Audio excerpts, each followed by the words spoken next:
Halo, saya Panji Febriansyah Nasution. Saya akan membahas cerita tentang Empu Bageno.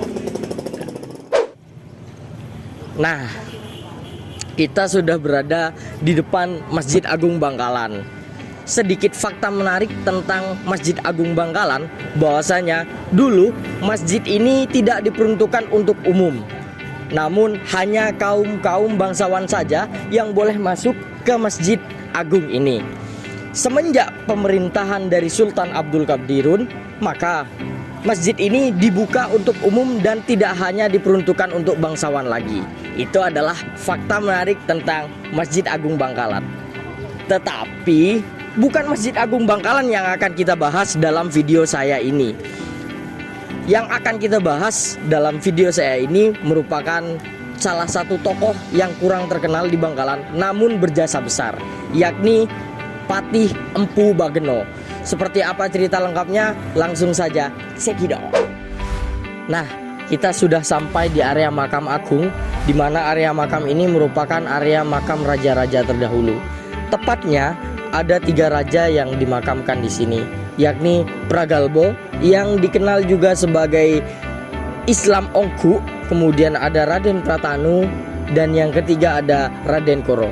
Nah, di sini kita akan melakukan ziarah kepada beliau untuk menghormati beliau selaku leluhur kita warga Bangkalan.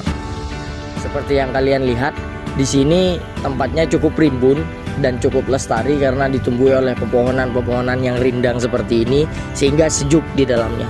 Kemudian teman-teman bisa kalian lihat di sini juga area di sini bisa dikatakan cukup luas. Kita akan menziarahi seperti yang teman-teman pikirkan, Empu Bageno selaku patih dari Pragalbo dan juga Raden Pratanu. Beliau adalah salah satu tokoh yang akan kita ceritakan.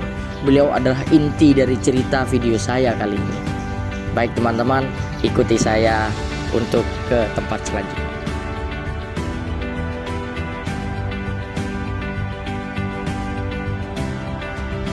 Patih Empu Bageno ini merupakan seorang patih yang dikenal patuh pada tuannya, raja-raja sebelumnya, yakni Raja Pragalbo dan juga anaknya Raden Pratanu. Diceritakan bahwasanya Raden Pratanu ini bermimpi 7 hari 7 malam didatangi seseorang yang bermakai baju putih untuk memeluk agama baru. Maka diceritakanlah mimpi Raden Pratanu ini kepada raja saat itu, yaitu Pragalbo, sehingga Pragalbo meminta patihnya saat itu, yaitu Empu Bageno, untuk berangkat belajar agama baru. Belajar agama baru ini di Jawa Tengah.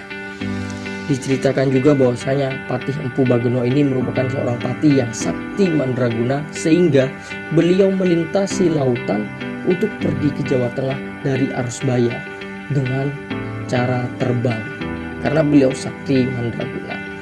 Beliau ke Jawa Tengah, tepatnya belajar kepada salah satu sunan, yakni Sunan Kudus. Nah, sesampainya di sana, Sunan Kudus meminta beliau untuk mencukur rambutnya, kemudian membaca 2 kalimat syahadat.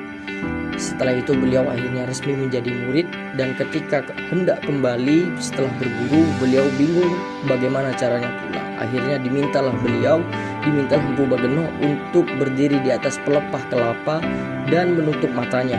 Ketika Sunan Kudus mengatakan buka matamu, maka dibukalah mata beliau, dan alhamdulillah, masya Allah, dengan maha besar Allah atas segala kuasanya, Empu Bageno sampai di Arusbaya dengan selamat. Tahu nggak? Ternyata nggak tahu. Mas yang kedua bagaimana? Kurang tahu mas. Nah, itu 2 orang. Kita cari orang lagi. Siapa itu Patih Empu Bageno di Bangkalan? Mbaknya geleng-geleng. Video ini sebagai pembelajaran agar teman-teman mengetahui siapa itu Patih Empu Bageno. Patih Empu Bageno merupakan salah satu orang yang membawa dan menyebarkan Islam di Kerajaan Madura Barat, tepatnya kepada warga-warga Bangkalan. Maka setidaknya kita harus berterima kasih kepada beliau. Cukup sekian video saya kali ini. Wassalamualaikum warahmatullahi wabarakatuh. Matur sekelangkong.